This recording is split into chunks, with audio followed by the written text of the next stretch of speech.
Hey everybody, Ryan here. Alright, gonna cover all the games from the 1st of March 2021. And as I normally begin, make sure to hit that subscribe button if you haven't already. There's a little red square down in the bottom right hand corner below the screen and on the screen. Please hit that button to subscribe. Getting close to that 50 mark, so please help me hit that 50 subscriber milestone. Alright, other than that, let's get started with the games from the 1st of March. Alright, first game is between Carolina and Florida. Two of the top teams in the Central. Really, this is a battle for the top. I mean, of course, they got to battle Tampa too, but this is two of the top three, so it's always a fun matchup. This one, Carolina won 3-2 in overtime. Brett Pesce scored his third of the year at 13:35 of the first on the power play from Jake Bean and Martin Necas. Then at 4:40 of the third, Florida tied it. Frank Vetrano's seventh from Alexander Barkov and Carter Verhaeghe. At 16:51, Florida takes their only lead of the game.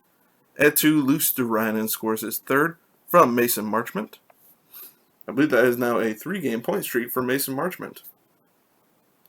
Impressive considering he came in with, I'm not sure he even had a point before he came into the season. Maybe a couple with Toronto last couple of years.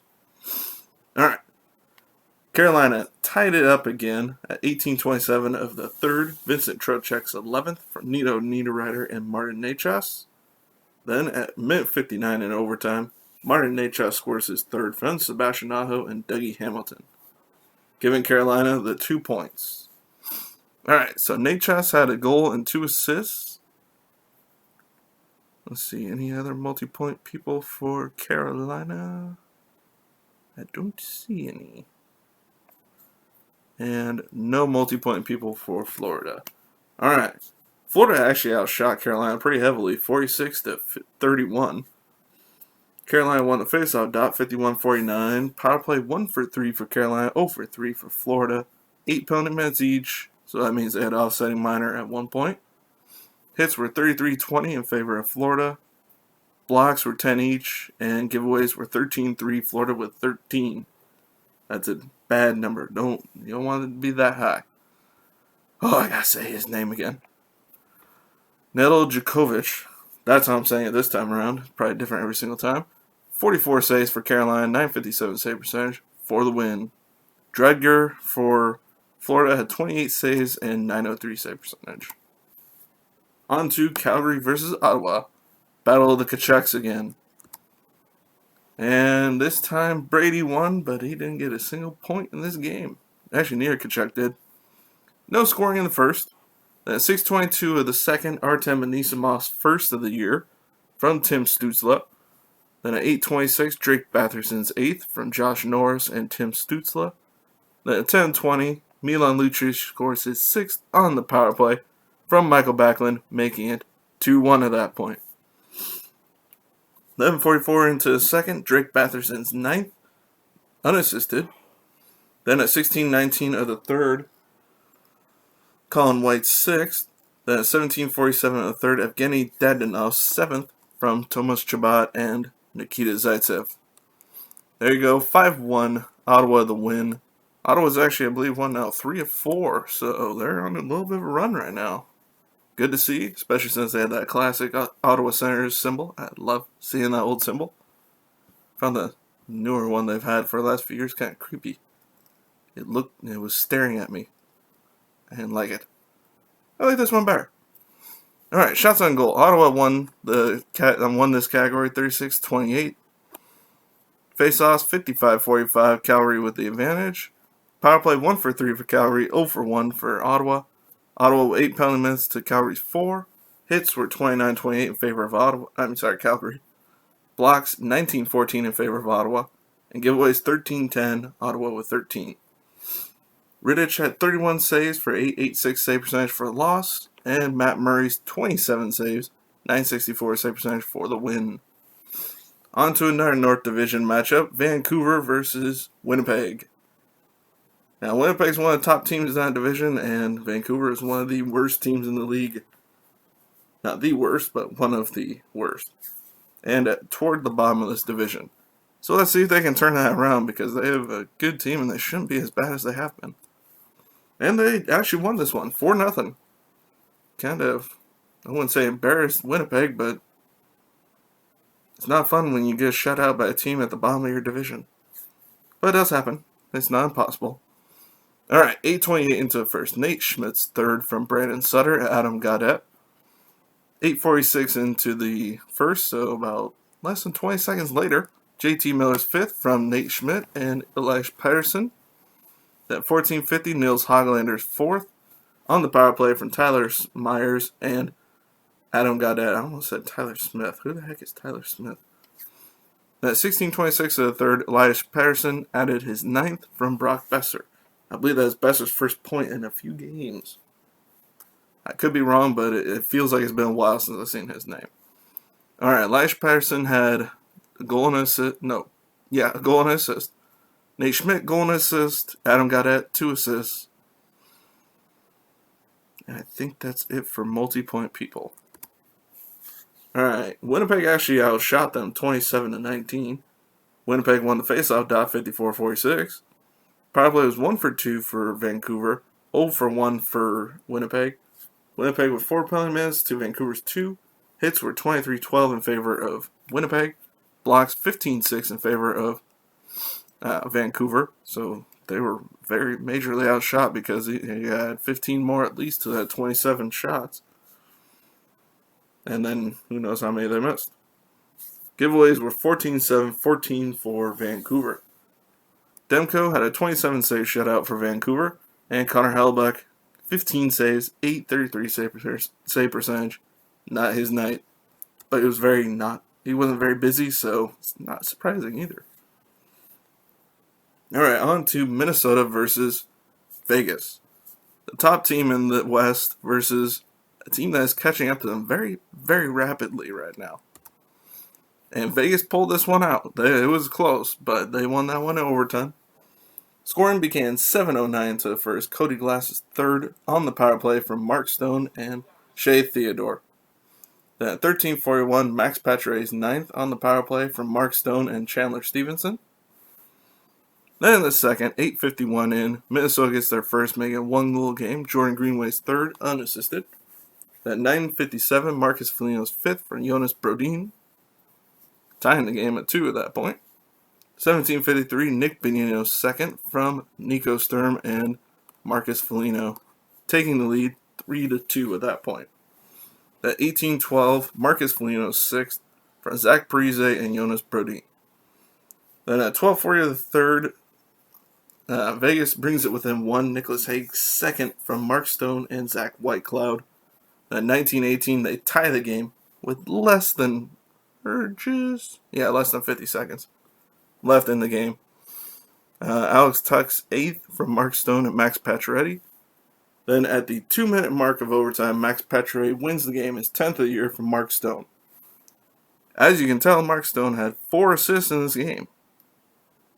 Very good game for him. Let's see, Max Pacioretty had 2 goals and an assist, so a 3-point game for him. Let's see, anybody else got multiple points? Nope, just those 2 for Vegas. Then on the Minnesota side, Marcus Foligno with another multi-point game. 2 goals and an assist. He's been on a good stretch the last few games for Minnesota. Jonas Brodin, 2 assists. Yeah. There you go, Marcus Foligno just tearing it up for Minnesota of late. Not bad having a 4th liner doing as well as he has for them. Alright, so as you can tell, the second period was not a good period for Vegas. The first and third, better. And obviously overtime. Alright, Vegas outshot Minnesota 39-30. They beat them in the faceoff dot 60-40. No power plays for Minnesota. 2 for 3 on the power play for Vegas. Minnesota with 6 penalty minutes to 0 for Vegas. Hits were 26-12 in favor of Vegas. Blocks 17-10 in favor of Minnesota. The one category they won. Giveaways were 4-1, Minnesota with 4. Cam Talbot had a decently good game. 34 saves, 872 save percentage.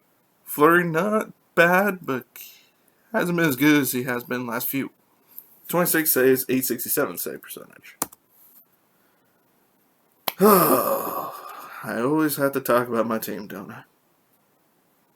From what I understand from rumors is they're open for business when it comes to trades, so we might be seeing some trades with them here soon. And with St. Louis, they are open for business in the injury department because they consistently are getting injuries, because now Jacob De La Rose is out. Injured last game against San Jose. Alright, St. Louis won this one 5-4. The way they won is the most interesting part, honestly. At 5:04 of the first, Isaac Lundestrom for Anaheim opens the scoring, his third of the year, from Max Comtois and Cam Fowler. St. Louis responds 19:03 into the first, Jordan Kyrou's eighth from Ryan O'Reilly and Zach Sanford. Second period, this is really where Anaheim kind of loses this game. 6:35 into the second, David Perron's seventh from Brayton Schenn, taking the lead. 12:45, Zach Sanford's fifth power play goal from Vince Dunn and Justin Falk. At 12:58, about 13 seconds later, I should say, Dakota Joshua scores his first goal of his career from Kyle Clifford and Marco Scandella. Now, Joshua is the one who replaced Jacob De La Rose on the defense. First goal of the year. Alright, this point is 4-1. We go into the third. 34 seconds in, Isaac Lundestrom scores his fourth of the year, second of the game, from Ricard Raquel. Then at 15:16, Isaac Lundestrom scores his fifth of the year from Kevin Shattenkirk and Ricard Raquel. Then at 18:40 of the third, Zach Sanford's sixth of the year, shorthanded from Justin Falk, empty net goal. Keep that in mind, that empty net goal right there. 20 seconds later, the 19-minute mark, Ryan Getzlaf's second on the power play from Jakob Silfverberg and Max Jones. So our game-winning goal here is an empty net goal. That doesn't happen often, but it is what happened here. So Zach Sanford had a great game.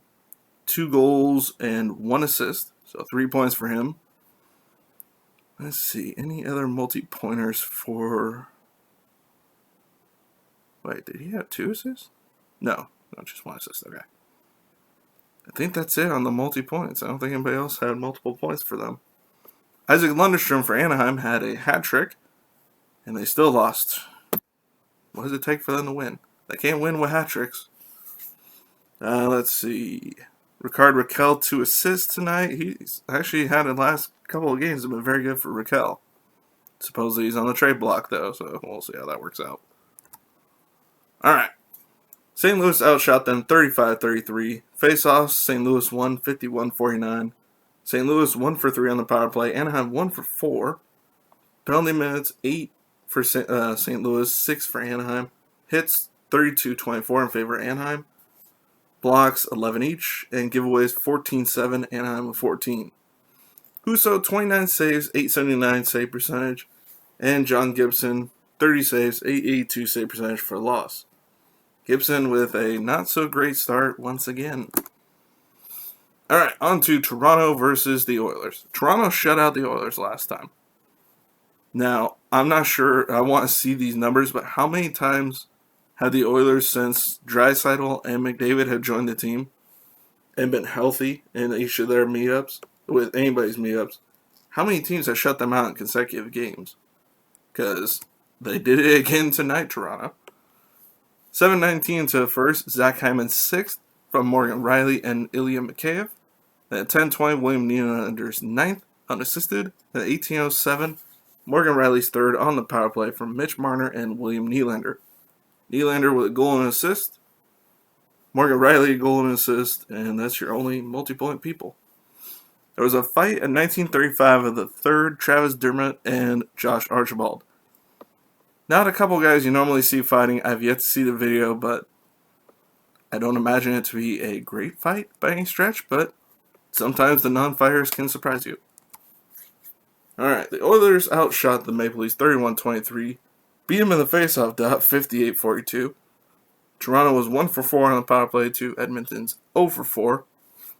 A lot of penalty minutes, 38 for the Oilers, 23 for Toronto. But a lot of that came in the form of that 1935 fight. There were a couple of misconducts given.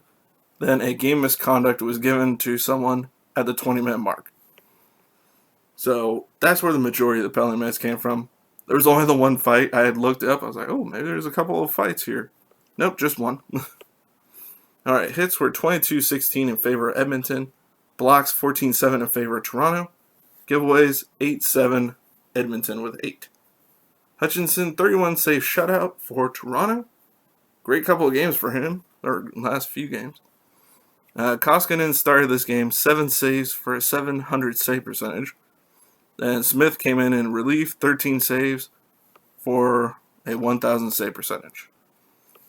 So, Koskinen not looking good of late. Smith has been much better, but he can't play every game. I mean, he's 37 now? 38 maybe? So, I mean, you can't expect him to start every game at this point of his career. Alright, on to Colorado versus San Jose. This one kind of surprised me, honestly. San Jose won this one 6-2. 2 straight games now where they scored 6 goals, so. Alright, scoring started 18:32 into the first. Samuel Girard's third from Andrei Burakovsky and Devon Taves. At 4:21 of the second, Gabriel Landeskog's fifth on the power play for Nazem Kadri and Nathan MacKinnon.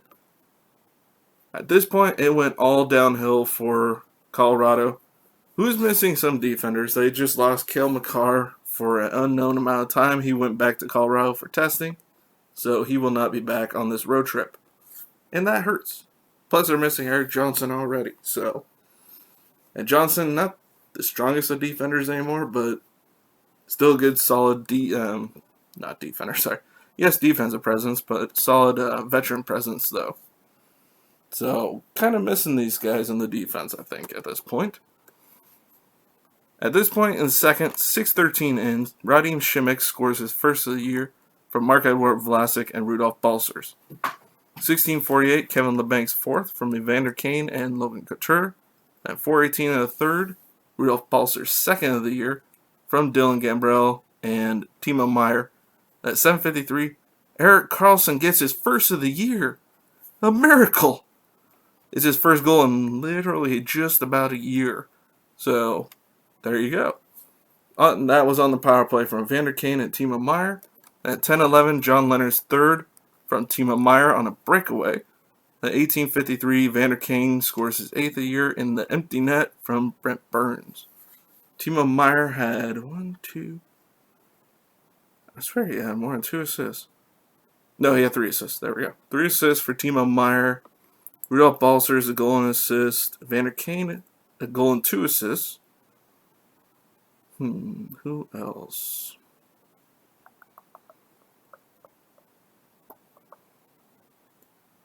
Yep, that's all your multi-point guys for San Jose. Now, Colorado, no multi-point people. Not a great showing after the 4:21 minute mark for Colorado. San Jose took over, and if you watch it, they really outplayed them, honestly, at that point. Colorado did end up outshooting them 35-27. Beat them in the faceoff dot 56-44. Power plays were 1 for 4 for Colorado, 1 for 3 for San Jose. Penalty minutes 10-8, San Jose with 10. Hits 21-13 in favor of Colorado. Blocks 13-9 in favor of San Jose. Giveaways 8-7, San Jose with 8. Grubauer 21 saves for 808 save percentage. And Martin Jones 33 saves, 943 save percentage for the win.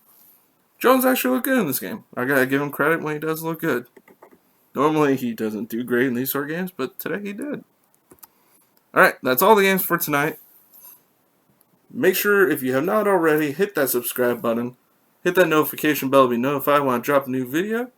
Other than that, make sure to like, comment, share, and let me know what you think of the games for today. Let me know if you think someone like Colorado is going to come back in the next game against San Jose and do better than they did tonight, because this was not a good showing for them. So let's see how everything happens, and let's see if Anaheim makes any trades here soon. Because I have a feeling they're going to sell what they can at this point. Alright, other than that, make sure to like, comment, and share. I will see you next video. Bye, everybody.